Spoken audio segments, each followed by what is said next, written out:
Plus का नया आविष्कार Eco Plus Hexa Power TMT। इसकी प्रीमियम क्वालिटी व उन्नत जंग रोधक क्षमता दे बेजोड़ मजबूती। इको प्लस सीमेंट और स्टील, इस पर है देश को भरोसा। जब पशुओं को मिलेगा प्यार और मिल्को मोर पशु आहार तो दूध बहेगा, मुनाफा बढ़ेगा। मिल्को मोर पशु आहार, खुदी को आजमाया है तो ये अंदाज आया। तुम में भी मैं हूँ शुद्ध प्लस पान मसाला। नमस्कार, आप देख रहे हैं लोकमंच न्यूज और मैं आपके साथ प्रियंका राजपूत। बुलेटिन की शुरुआत करेंगे इस वक्त की अहम खबर के साथ और सबसे पहले बात करेंगे बदायूं की। बदायूं के समरेर ब्लॉक के राजकीय आश्रम पद्धति विश्वविद्यालय में जहरीला भोजन खाने से 28 बच्चे बीमार हो गए और जिनमें से सभी बच्चों को तुरंत ही समरेर अस्पताल में भर्ती कराया गया। जिसमें से 8 बच्चों को गंभीर हालत में CSC दातागंज में रेफर कर दिया गया है। सभी बच्चों की हालत अब स्थिर है। जयप्रकाश नारायण सर्वोदय विद्यालय बदायूं के समरेर ब्लॉक में है। इस विद्यालय में बच्चों ने मेस में खाना खाया था। खाना खाने की थोड़ी देर बाद बच्चों की तबीयत खराब होने लगी। बच्चों ने बताया कि आलू और लौकी की सब्जी बनी थी और तबीयत खराब होने के चलते बच्चों को घबराहट, पेट दर्द और चक्कर आने लगे। इसके बाद खाने को फेंक दिया गया। आनन फानन में 28 बच्चों को समरेर CSC पर भर्ती कराया गया, जबकि 8 बच्चों को गंभीर हालत में CSC दातागंज में भर्ती कराया गया। सभी बच्चों का इलाज चल रहा है। फिलहाल बच्चों की हालत स्थिर है। वहीं CMO बदायूं बच्चों की हालत जानने के लिए CSC समरेर पहुंच गए हैं।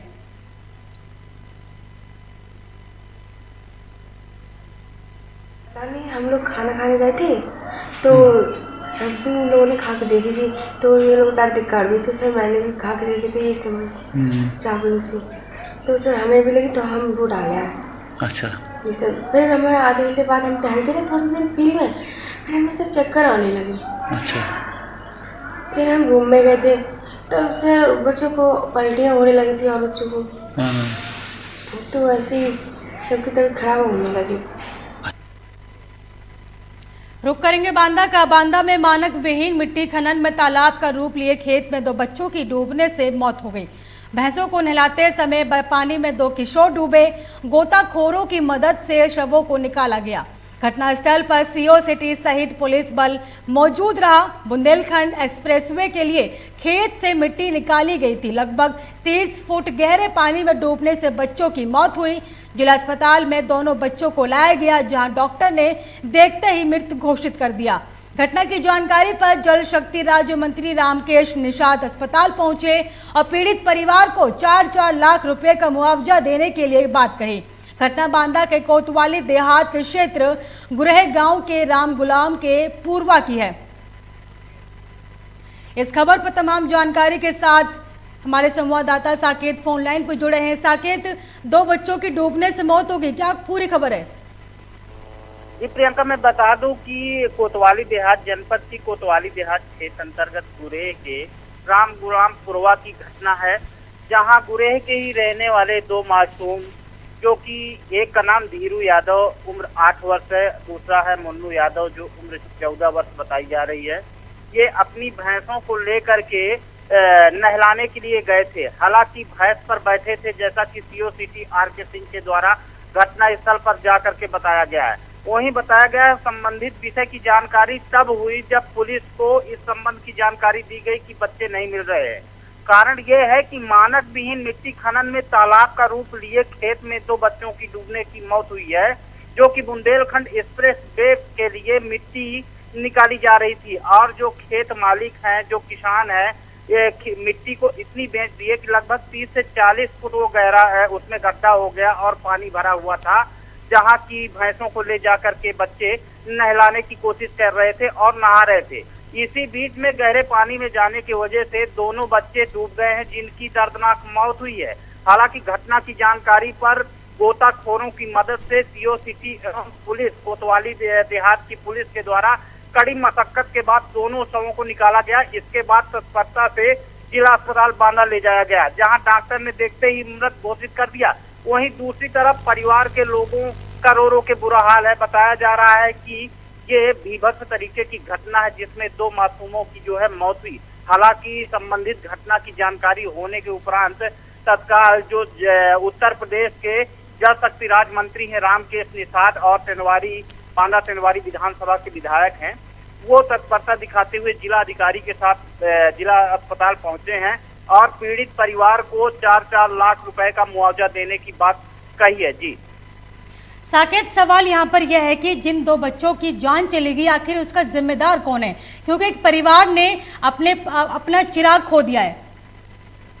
जी प्रियंका, आपको बता दूं कि ये जो मिट्टी का खनन का कारोबार जारी रहा है, ये बुंदेलखंड एक्सप्रेस वे पर मिट्टी जो है ले जाई जा रही थी, जिस संबंध में पुलिस से पूछा भी गया। इस संबंध पे सीओ सिटी के द्वारा बताया गया है कि इस विषय पर हम कुछ नहीं कह सकते। कारण ये है कि संबंधित किसान के द्वारा अपने एग्रीमेंट के आधार पर जो है मिट्टी खनन करवाया गया, लेकिन सोचनी बात यह है कि जहां मानक है 3 मीटर गहरा जो है मिट्टी खनने का, वहां 30 से 40 मीटर तक मिट्टी को खना गया है और एक गड्ढे के रूप में, तालाब के रूप में तब्दील कर दिया गया है, जिसमें 2 मासूमों की जान गई है। जी साकेत, चलिए आपका बहुत बहुत धन्यवाद इस खबर पर तमाम जानकारी के लिए।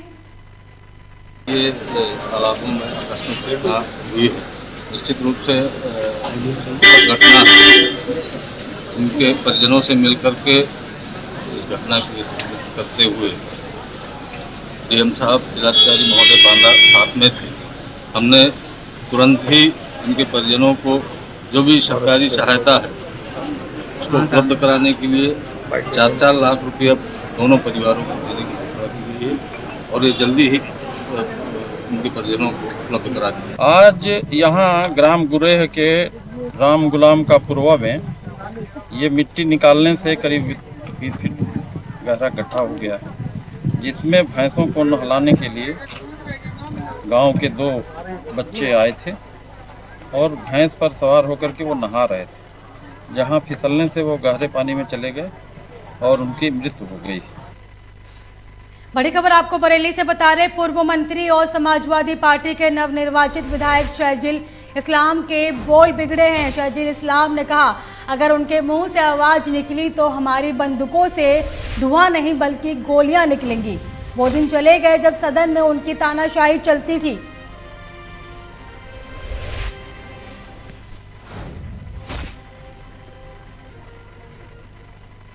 आगरा से बड़ी खबर सामने आ रही है। थाना सदर पुलिस को बड़ी सफलता मिली है। 2 शातिर चोरों को गिरफ्तार किया गया। आग झपकते ही 2 पहिया वाहनों को चोरी करते थे। पुलिस ने शातिर चोरों से 6 मोटरसाइकिल बरामद की हैं, तो वहीं थाना सदर पुलिस ने 2 शातिर चोरों को जेल भेज दिया है। बड़ी खबर आपको बता रहे हैं, जहां पर पुलिस को बड़ी सफलता मिली है। 2 शातिर चोरों को पुलिस ने गिरफ्तार किया।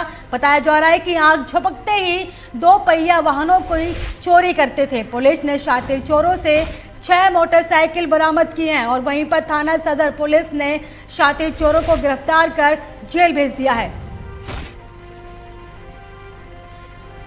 इस खबर पर तमाम जानकारी के साथ हमारे संवाददाता मोहसिन फोन लाइन पर जुड़े हैं। मोहसिन, पुलिस को बड़ी सफलता मिली है, क्या कुछ पूरी खबर है? प्रियंका, मैं आपको बता दूं, थाना सदर पुलिस को बड़ी सफलता मिली है। थाना सदर पुलिस इस वक्त अपराधियों के ऊपर कहर बनकर टिकी हुई है। बताया जा रहा है पुलिस ने 2 शातिर चोरों को गिरफ्तार किया है। आग झपकते ही 2 पहिया वाहनों को चोरी कर लेते थे शातिर चोर।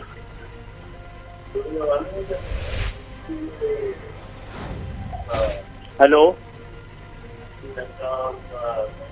चलिए मोहसिन, आपका बहुत बहुत धन्यवाद इस खबर पर तमाम जानकारी के लिए।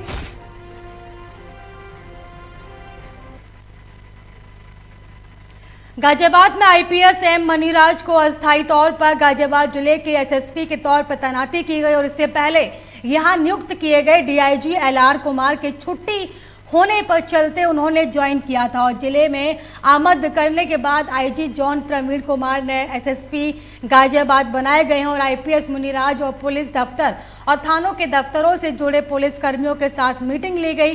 गाजियाबाद में बढ़ रहे क्राइम के बाद नियुक्त किए गए पुलिस कप्तान मुनीराज गाजियाबाद जिले में एएसपी और एसपी सिटी भी रह चुके हैं। मीडिया से बातचीत में उन्होंने बताया कि उनकी प्राथमिकता होगी कि वो पुलिस सड़कों पर नजर आए।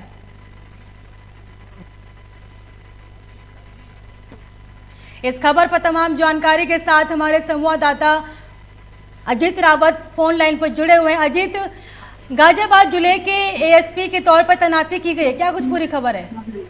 जी देखिए, ये एक सबसे बड़ी पहल है गाजियाबाद पुलिस की। बता दूं कि हालात काबू करने के लिए, हालात सामान्य करने के लिए गाजियाबाद में जिस तरीके से तैनाती चल रही थी, तैनाती को लेकर के LR कुमार भी छुट्टी पे चल रहे थे, तो उनके बाद उन्होंने ज्वाइन नहीं कर पाया गाजियाबाद के पद पर।